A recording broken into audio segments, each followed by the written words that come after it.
My dear students, today we are going to deal with the poem Confessions of Born Spectator.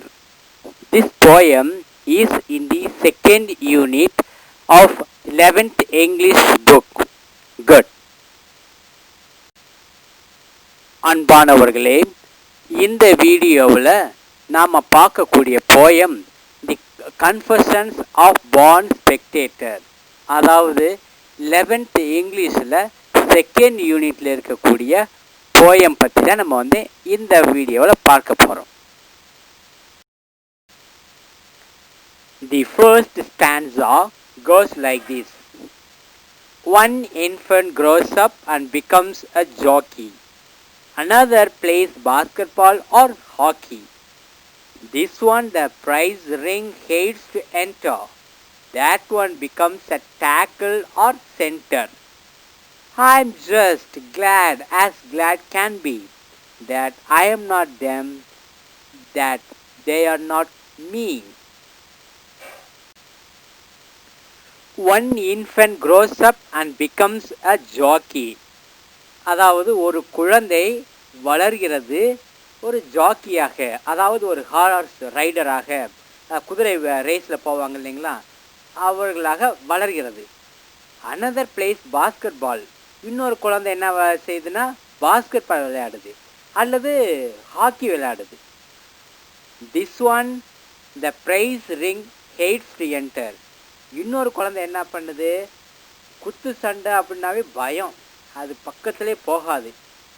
That one becomes a tackle or center, ஆனால் அந்த குழந்தை என்ன செய்யுது, அந்த பாக்ஸிங்கில் இப்போ queen of boxing இப்போ பார்த்தோம் இல்லைங்களா, அது மாதிரி பாக்ஸிங்னா லாட் ஆஃப் இன்ட்ரெஸ்டோட, டேக்கிள் அப்படின்னா டிஃபீட், அந்த குழந்தை ஒரு மிகப்பெரிய சேலஞ்சாக இருக்குது இதில்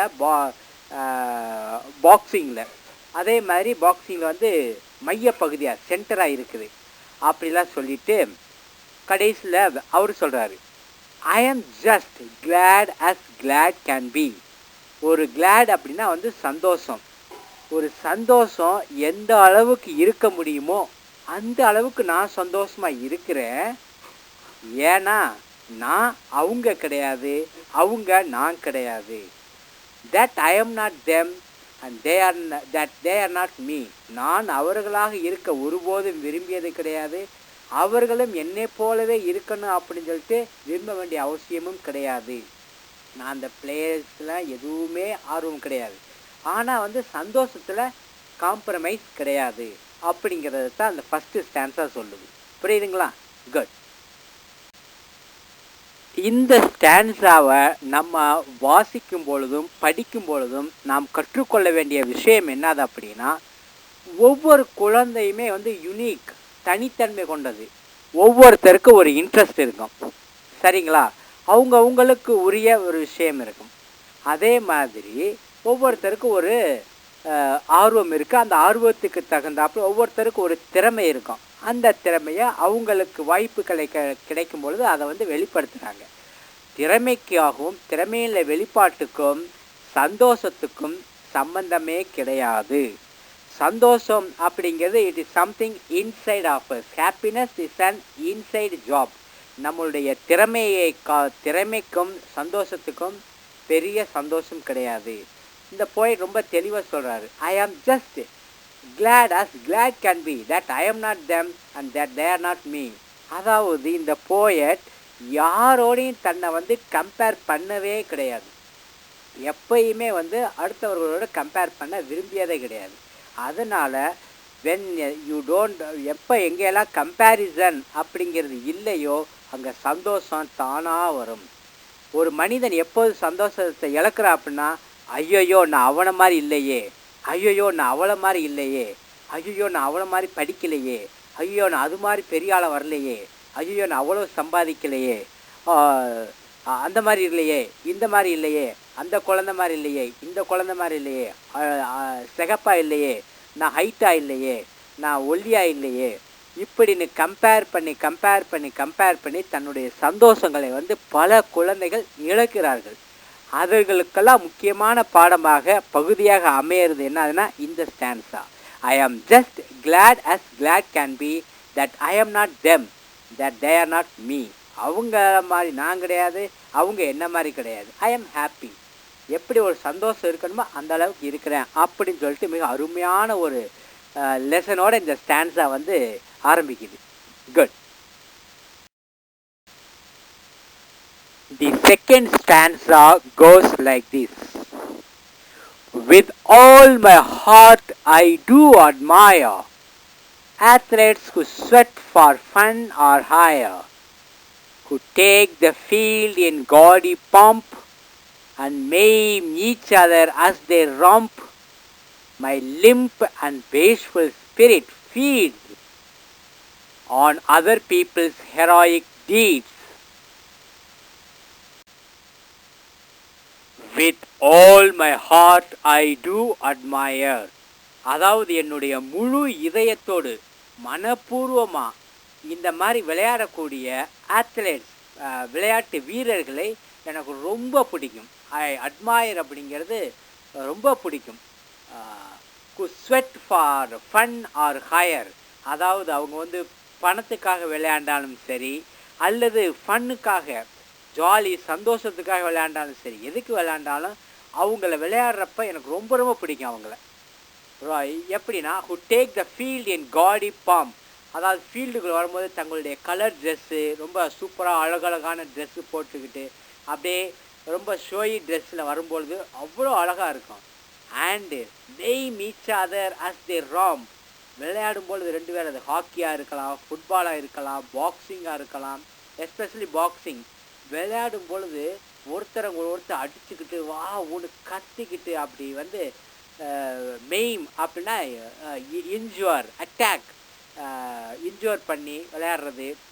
ஈச்சர் ஆஸ் தே ராம்ப் அப்படின்னா பிளே ரஃப்லி, ரொம்ப நாய்ஸியோடு விளையாடுறதுல எனக்கு ரொம்ப ரொம்ப ரொம்ப ரொம்ப பிடிக்கும். I just love it. My limp and bashful spirit feeds, அதாவது என்னுடைய ரொம்ப வீக்கான அண்டு பேஸ்ஃபுல் அப்படின்னா வந்து ரொம்ப ஷை அண்டு ரிலக்டண்ட்டான ஸ்பிரிட் இருக்கு இல்லையா, ஃபிசிக்கல் கிடையாது, என்னோடய ஸ்பிரிட் வந்து இது எல்லாத்துக்கும் வந்து தீனி போடும். Feed on other people's heroic deeds, மற்றவங்களுடைய ஹெராயிக் டீட்ஸை பார்த்து நல்லா கைத்தட்டுவேன், உற்சாகப்படுத்துவேன். ஐ ஃபீட் அப்படின்னா உற்சாகப்படுத்துறது. I give them lot of applause அப்படிங்கிறதா இந்த பேராகிராஃப்.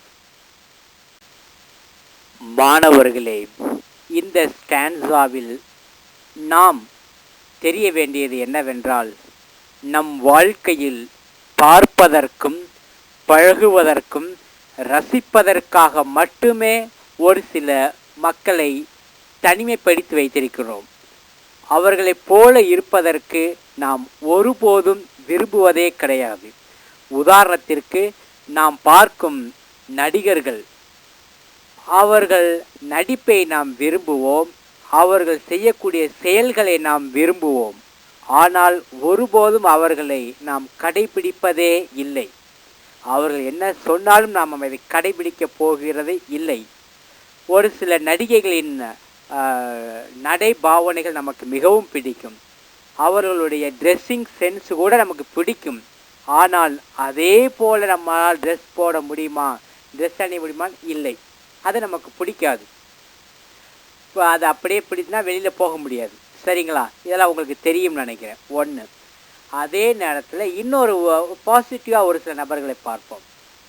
மதர் தெரசா பற்றி கட்டுரை எழுதுச்சுன்னா பக்கமாக எழுதுவோம். ஆனால் அவர்களைப் போல நாம் வாழ விரும்புகிறோமானா இல்லை, எப்போவுமே இருக்க மாட்டோம்.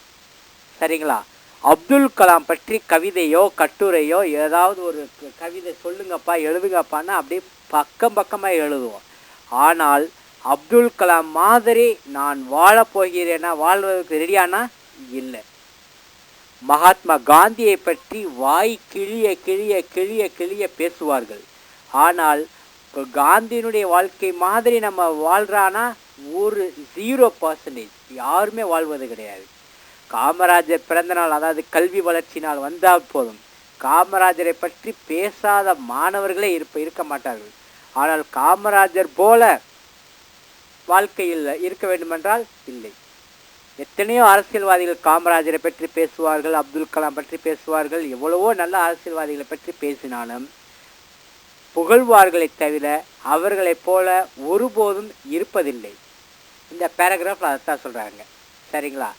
My limp and bashful spirit feeds, அவங்க எல்லாத்தையும் வந்து புகழ எனக்கு நினைக்கிறேன். ஆனால் on other people's heroic deed, மற்ற அவர்களுடைய எக்ஸ்ட்ராடினரி டீட்ஸை வந்து நான் புகழ்கிறேன். ஆனால் I will never follow them அப்படிங்கிறதா இந்த paragraph. Now A runs 90 yards to score.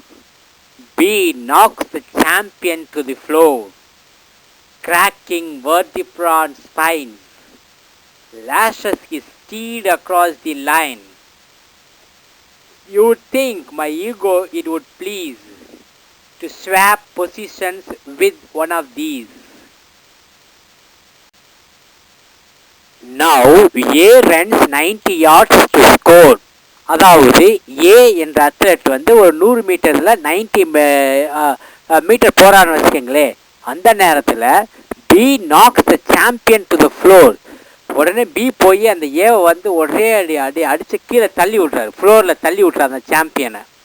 Cracking வேர்டிப்ரா and spines, அதான் வேர்டிப்ராவையும் அந்த முதுகெலும்பு எல்லாத்தையும் வந்து உடைச்சிட்றாரு. கிராக்கிங்னா உடைச்சிட்றாரு. அதே மாதிரி இன்னொருத்தர் lashes his street across the line, அந்த லைனை வந்து வேகமாக போகணும் அப்படிங்கிறதுக்காக தன்னுடைய குதிரை ரேஸில் வந்து குதிரை என்ன பண்ணுறாரு, அடிக்கிறாரு. லாஷஸ் அடிக்கிறாரு சாட்டையில். You would think my ego it would please, நீங்கள் நினைக்கலாம் இதெல்லாம் பார்த்தோன்னே என்னுடைய ஈகோ வந்து சந்தோஷப்படும் அப்படின்னு சொல்லிட்டு. எதுக்கு? To swap positions with one of these, இவங்கள மாதிரி நான் இருப்பேன் அப்படின்னு, இவங்கள மாதிரி நான் இருந்தால், இவங்களில் ஒருத்தராக இருந்தேன் அப்படின்னா நான் சந்தோஷப்படுவேன், என்னுடைய ஈகோ வந்து சந்தோஷப்படும் அப்படின்னு சொல்லிட்டு நீங்கள் நினைக்கலாம், ஒருவேளை நினைக்கலாம். மாணவர்களே, எப்பவுமே நமக்கு ஒரு முக்கியமான ஒரு தவறான பாடம் என்னாதுன்னா, நம்ம கற்றுக்கொண்டது மற்றவர்களுடைய தோல்வியில்தான் நம்முடைய வெற்றி இருக்கிறது என்கிற தவறான பாடத்தை நம் குழந்தைகளிலே இருந்து கற்றுக்கொண்டு வரோம். மற்றவன் தோற்றாத்தால் நம்ம வெற்றி அடைவோம் அப்படிங்கிறது அது மிகவும் தவறான பாடம். சரிங்களா? இன்னொருத்தங்க காயப்பட்டாதான் நம்ம வந்து சந்தோஷமாக இருக்க முடியும். நம்ம சந்தோஷத்திற்கான காரணம் இன்னொருத்தங்க காயப்படணும் அப்படிங்கிறது நம்மளை அன்கான்சியஸாக நம்ம கற்றுக்கொண்ட ஒரு சில பாடங்கள். ஸோ இந்த அத்லெட் இந்த ரேஸ்லேயே அது மாதிரி தான் நடக்குது. ஒருத்தனை தள்ளி விட்டு இன்னொருத்தனை வந்து அவனுடைய வேர்டிப்ராவை உடச்சி ஸ்பைனை உடச்சி இன்னொருத்தங்களை கஷ்டப்படுத்தி நம்ம வந்து வின் பண்ணுறோம் அப்படிங்கிறது தான் வந்து ப்ராக்டிக்கலாக இருக்குது. அப்படி இல்லை. Everybody can be a winner. சரிங்களா? Everybody can be successful. புரியுதுங்களா? அப்படி இல்லாமல் இன்னொருத்தவங்களுடைய டிஃபீட்டில் இன்னொருத்தர் ஃபெயிலியர் மூலம் நம்ம சந்தோஷம் சக்ஸஸ்ஃபுல் அமையணும் அப்படிங்கிறது தவறான ஃபிலாசபி அப்படிங்கிறத நம்ம புரிஞ்சுக்கணும். அதாவது நாம் வெற்றியடைய வேண்டுமென்றால் மற்றவர்கள் தோல்வியடைய வேண்டும் என்பது கட்டாயம் இல்லை. நான் மறுபடியும் சொல்கிறேன், நம்ம வின் பண்ணணும் அப்படிங்கிறதுக்காக மற்றவங்க வந்து தோற்கடிக்கப்பட வேண்டும் அப்படிங்கிற அவசியம் கிடையாது. Everybody can be successful and everybody can be a winner.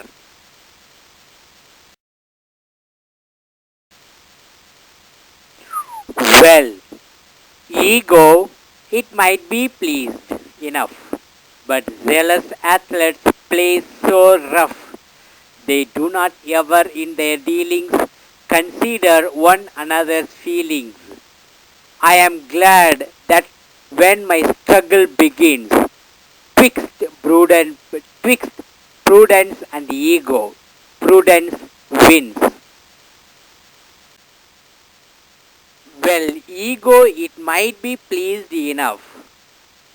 Ego ஒருவேளை less than maybe, it might be pleased, ஒருவேளை சந்தோஷம் அடையலாம். But zealous athletes play so rough. ஆனால் இந்த enthusiastic athletes இருக்காங்க இல்லைங்களா, அவங்க ரொம்ப ரஃப்பாக விளையாடுறாங்க. எந்த அளவுக்கு அப்படின்னா, they do not ever in their dealings consider one another's feelings. அவங்களுடைய எந்த டீலிங்லேயும், அவங்க எந்த விளையாட்டுலையும் ஒருவர் மற்றவரை பற்றிய உணர்வுகளுக்கு மதிப்பே கொடுப்பதே கிடையாது. அவர்களை பற்றி அவர்களுடைய ஃபீலிங்ஸை மற்றவர்களுடைய ஃபீலிங்ஸை பற்றி கன்சிடர் பண்ணுவதே கிடையாது அப்படிங்கிறதான். இந்த நேரத்தில் I am glad that when my struggle begins between twixt meaning between twixt prudence and ego. இந்த நேரத்தில் எனக்கு உண்மையிலே சந்தோஷம், எனக்குள்ளே ஒரு ஸ்ட்ரகிள் உருவாகுது அப்படிங்கிறதுக்காக. ஏன் உருவாகுது அப்படின்னா எதற்கு இடையிலனா என்னுடைய ப்ரூடன்ஸுக்கும் என்னுடைய ஈகோவுக்கு இடையில. ப்ரூடன்ஸ் அப்படிங்கிறது வந்து it is something kind of wisdom. முன்னாடி கொஞ்சம் ப்ரூடண்ட்டாக இருக்கிறது அப்படின்னா முன்னாடியே வந்துச்சு, கொஞ்சம் இன்டெலிஜென்ட்டாக கொஞ்சம் வைஸாக நடந்துக்கிறது. ஈகோ அப்படிங்கிறது சென்ஸ் ஆஃப் செல்ஃப், நம்மளை பற்றி. ரெண்டுக்கு வந்து ஒரு ஸ்ட்ரகிள் உருவாகுது. அந்த ஸ்ட்ரகிளில் யார் வின் பண்ணுறதுன்னா ப்ரூடன்ஸ் தான் வின் பண்ணுறது அப்படிங்கிறதா இந்த பேராகிராஃபுடைய அர்த்தம். மாணவர்களே, இந்த பேராகிராஃபில் நம்ம கற்றுக்கொள்ள வேண்டியது என்ன அப்படின்னா நம்மளுடைய வாழ்க்கை முழுவதுமே ஒரு விதமான ஸ்ட்ரகிள் தான். அந்த ஸ்ட்ரகிளில் யார் வின் பண்ணுறாங்களோ அவங்க தான் நம்ம. அதாவது நல்லதுக்கும் கெட்டதுக்கும் எப்பயுமே ஸ்ட்ரகிள் நடந்து கொண்டே இருக்கும். இரவுக்கும் பகலுக்கும் எப்பயுமே ஸ்ட்ரகிள் நடந்து கொண்டே இருக்கும். நீதிக்கும் அநீதிக்கும் ஸ்ட்ரகிள் நடந்து கொண்டே இருக்கும். நியாயங்களுக்கும் அநியாயங்களுக்கும் இடையே ஸ்ட்ரகிள் நடந்து கொண்டே இருக்கும். நல்லவர்களுக்கும் கெட்டவர்களுக்கும் இடையே ஸ்ட்ரகிள் நடந்து கொண்டே இருக்கும். நாம் எந்த புறம் சேர்கிறோம், நாம் எந்த புறம் சாய்கிறோமோ அதுதான் நம்ம. புரியுதுங்களா? ஸோ இந்த மாதிரி ஸ்ட்ரகிள் வருவது ரொம்ப நல்லது. அந்த ஸ்ட்ரகிளில் தான் நம்ம யார் பக்கம் இருக்கிறோம் அப்படிங்கிறத நம்மளாலே முடிவு பண்ண முடியும். ஸோ சரியான வகையில் நம்ம வந்து வைஸாக கரெக்டாக முடிவு பண்ணணும் அப்படிங்கிறது தான் இந்த பேராகிராஃப் நம்ம கற்றுக்கொள்ள வேண்டிய விஷயம் என்று நான் நினைக்கிறேன்.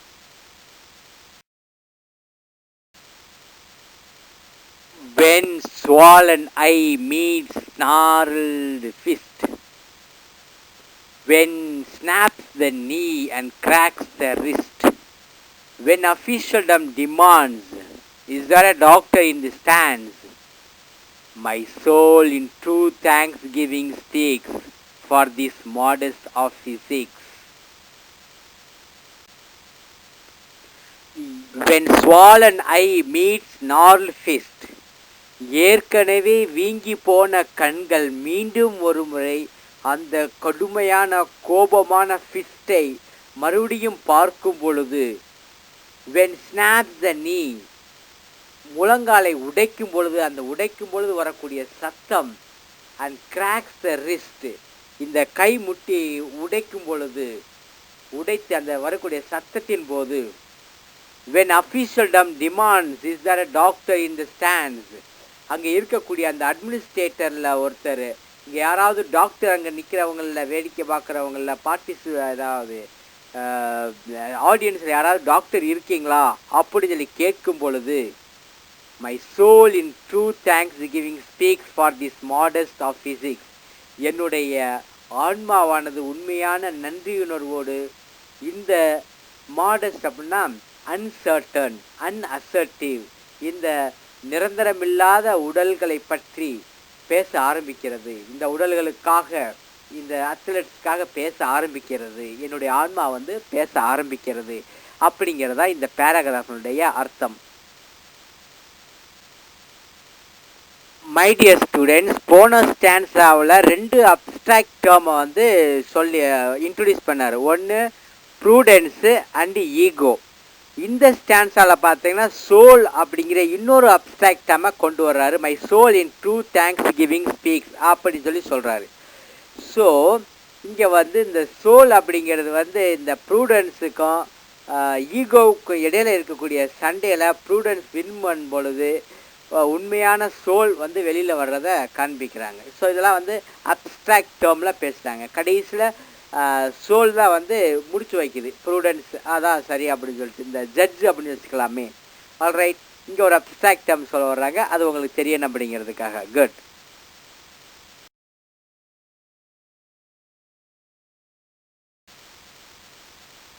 Athletes, I will drink to you or eat with you or anything except compete with you. Buy tickets worth of their radium to watch you gamble in the stadium, and reassure myself and you that you are not me and I am not you.